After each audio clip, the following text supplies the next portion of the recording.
Hey, how's everybody doing? I've noticed that there's a number of people asking a lot of questions about getting your first teaching job in the chat rooms. So I'm going to address a couple of things. One, some creative ways to earn that first teaching job that a lot of people don't take advantage of. So I'm going to hopefully reduce the number of candidates you're competing against if you use these strategies. And two, share some things that I think will really help you have great interviews when you're interviewing for the positions. One of the things I bring to the table that I can share with you is not only have I been teaching for 25 years and I was an assistant principal for a little while there, but I also own a medical and pharmaceutical sales recruiting business. So for the last 11 years, to pay for my teaching hobby, I actually own a business where I get paid to help pharmaceutical and medical device sales professionals find employment. So I can certainly help my teacher peeps out there find their first jobs and have awesome, awesome interviews. So if you take the time to watch this video is going to be extensive. I think it's probably going to be 15 or 20 minutes long when I'm done with everything, talking about both ways to find the right job and how to have an awesome interview. So you'll have to bear with me a little bit. On the next slide, you're going to see my obligatory disclaimer that I use with all my pharmaceutical and medical device positions. And after that, we'll jump into your search and see if we can't find you the right job and set you up for success with the interviews. So let's do this. You guys are all about to become heroes. Look forward to working with you. Thanks. All right, quick disclaimer. These are just my opinions. Other recruiters may have different opinions, and no way does using these tips and techniques guarantee you will receive a job offer.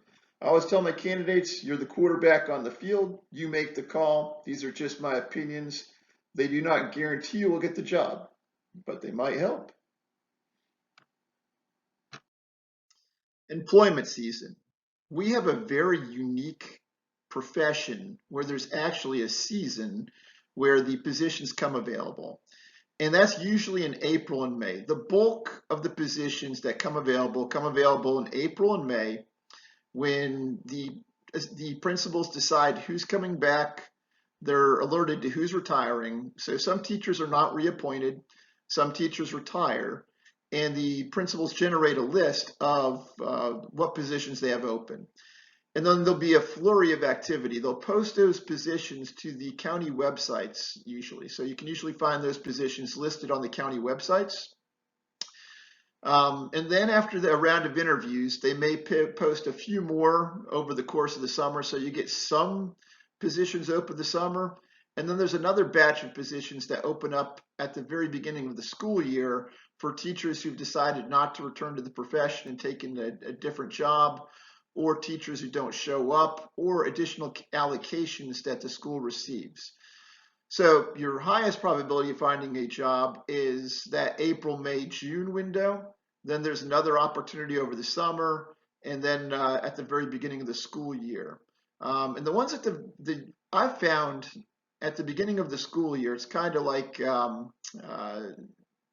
when they do the game with the musical chairs where most teachers have found their position by then. So often the principals get stuck at the beginning of the school year searching for talent. So that might be your best opportunity to go up against a very, very limited candidate pool. So keep that in mind that there's an actual employment season and take advantage of it. And remember that you can find the positions, in most cases, they're posted to either the school website, if it's a private school or a small school, or to the county website for most public schools. I hope that helps. I mentioned it in the previous slide. The place to look is the county websites. So I know here in Florida that every county has a school district website, and that's usually where they post the jobs. I'm assuming, again, I was looking at jobs in North Carolina, they did the same thing. So I'm assuming it's kind of a national thing where you just go to the different counties and look at their websites. With smaller schools, private schools, you may want to go directly to the school's website and find them that way.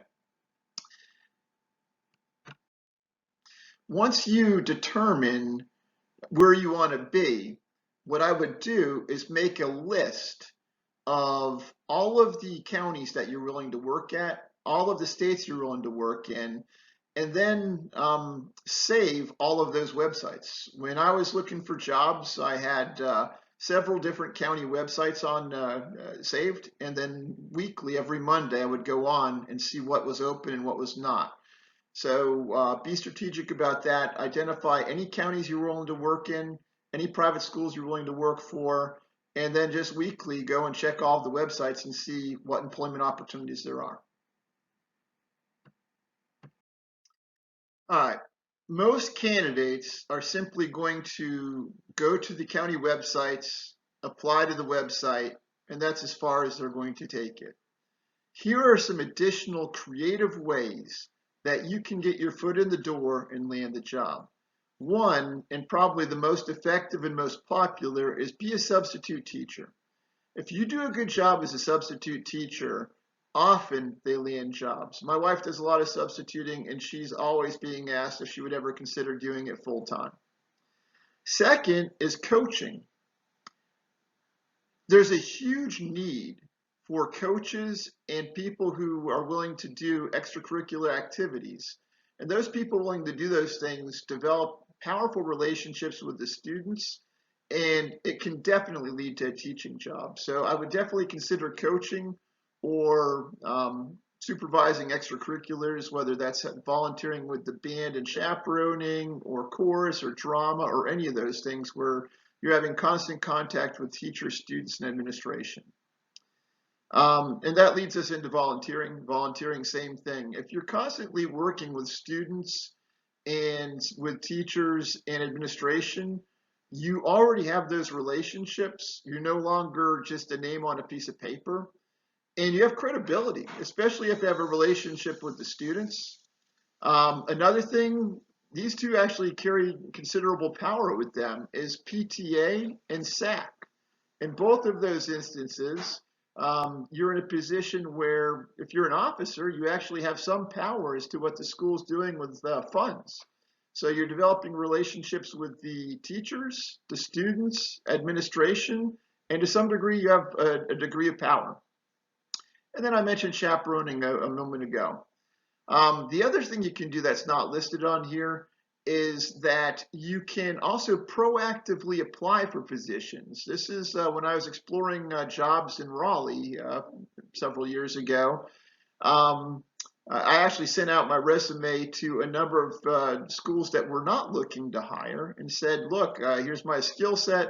If you have interest, I'd be interested in having a conversation. And I sent it to pretty much every high school in the area, and I got several responses back and essentially an offer. So keep that in mind. These are creative ways that you can get your foot in the door, and we'll talk about what you do with the interview next.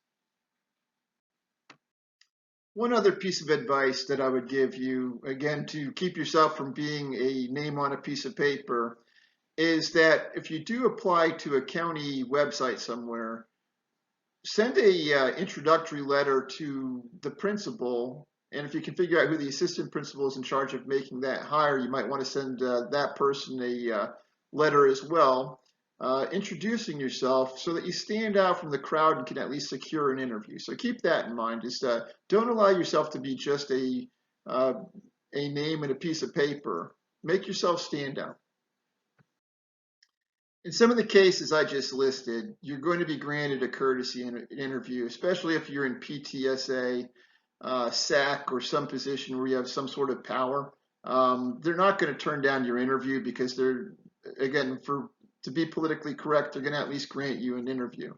If you get the courtesy interview, you're going to have to blow them away. You need to really, really stand out and show them that this isn't just a courtesy interview, that you deserve the job, and you're going to go in and blow them away. Give you an example. Probably 3 or 4 years ago, I thought about re-entering coaching basketball. And I'd not coached for 5 years, and the school granted me a courtesy interview. They basically knew I was one of their talented science teachers, didn't want to upset me, so they granted me a courtesy interview.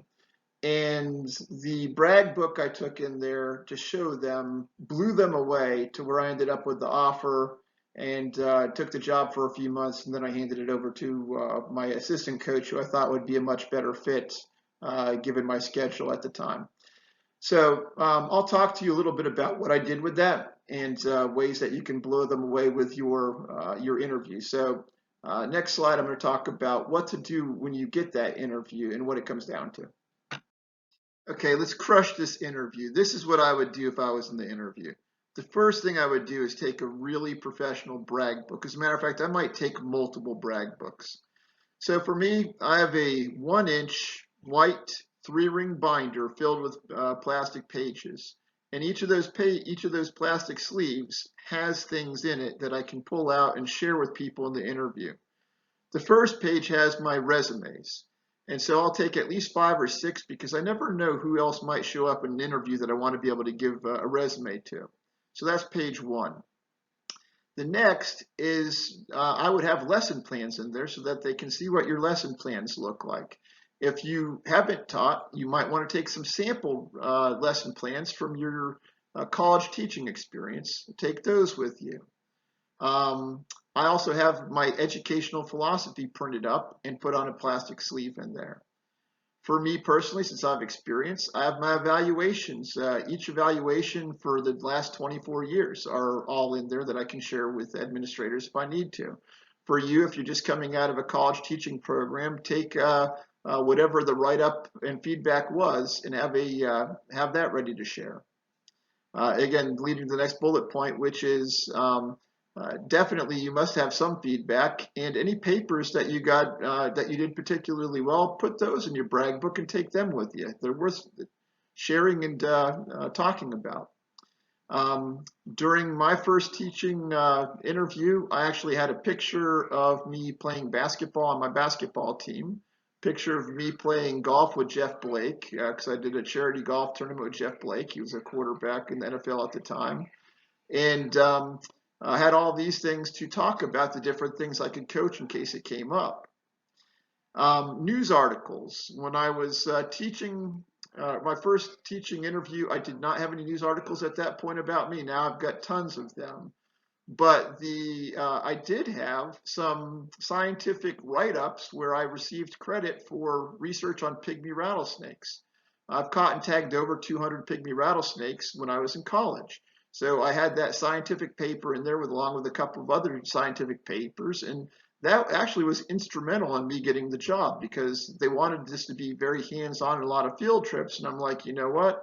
I have experience with alligators, cottonmouths, rattlesnakes, those things, and I can keep your students safe. And that ultimately was what separated me from probably 90 plus candidates they interviewed for the job. So whatever you can share that separates you from everybody else. Also, I went to my college professor and I said, you know what? I think what's going to separate me from everybody else is my experience in the field, especially here in Florida in the swamps. I go, can you write a letter on my behalf about being able to keep kids safe? And he did. He wrote a letter talking about that I have experience handling venomous snakes, dealing with dangerous reptiles, and we put that into the brag book as well. And letters of recommendation. If you have any letters of recommendation, whether it's a recommendation from your boss at McDonald's or a college professor or an expert in the field, put those in there. So I think you get the picture. Anything that makes you look good and separates you from the competition, put them in a brag book and take it with you. Now, a disorganized, messy brag book does nothing for you. If anything, it probably hurts. But if you're organized and you tab all of your pages so you can turn exactly to what you need to, that's an impressive brag book, and that will separate you. Now, if you really want to get fancy and you really want the job, print out 4 or 5 brag books or however many people are going to be interviewing and make each of them their own. Maybe even get it professionally bound and take it in. Nobody else is going to do that. It's going to really, really separate you from the crowd. All right, in the interview, the brag book will only get you so far. Ultimately, all of these interviews come down to one thing: classroom discipline. And for me, I've been doing it 25 years. I can do classroom discipline in my sleep. They're going to want to talk about examples. What do you do? Now, here's the trick. If you're a new teacher, you just graduated some college program somewhere, be prepared to talk about your teaching experience for your internship, and be prepared to talk about what you would do. If you don't have experience with classroom discipline, talk to them about what you would do. And I would highly recommend you go back to my videos about classroom discipline and be prepared to talk about all of those points. As a matter of fact, maybe even make notes in your brag book. Here you go. I just thought of this now. In your brag book, put a paper in there that says classroom discipline, and make a list of all the things in my PowerPoint talking about classroom discipline that you would implement, and then give one of those to each of the people you're interviewing with. I promise you it will separate you from the pack. I just thought about that now, so put that in there. Again, I would print out a list of all of the things that you're going to do to implement classroom discipline, and then slide a copy to each person interviewing you. Certification. Obviously, you need to have certification in the area where you're applying for the job. Here's a little tip for you. The more certifications you have, the more jobs you're eligible for.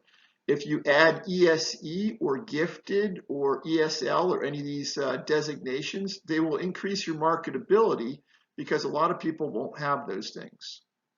Extracurriculars.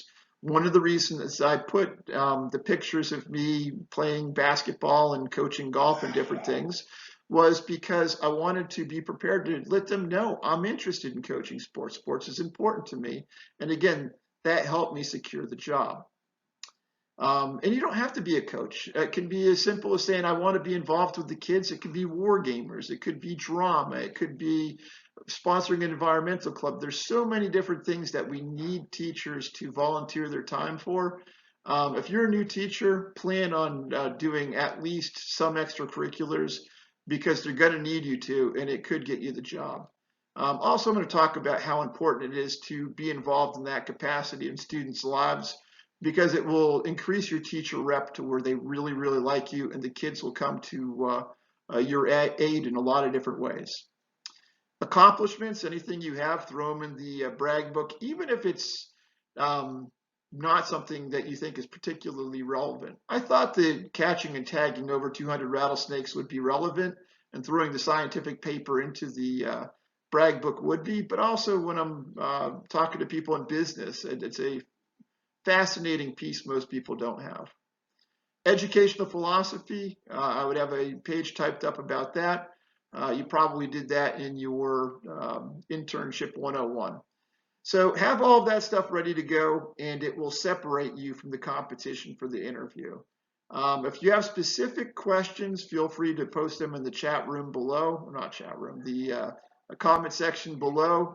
I will try to answer them, and if other veteran teachers watch this, they can answer those questions as well.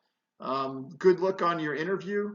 Make sure you close. Make sure you send them a professional follow-up, a thank you for their time. And welcome to the most influential, important job on the planet. It's the most important thing you can do. I look forward to calling you my colleague. Good luck. And keep turning to Colster's Corner.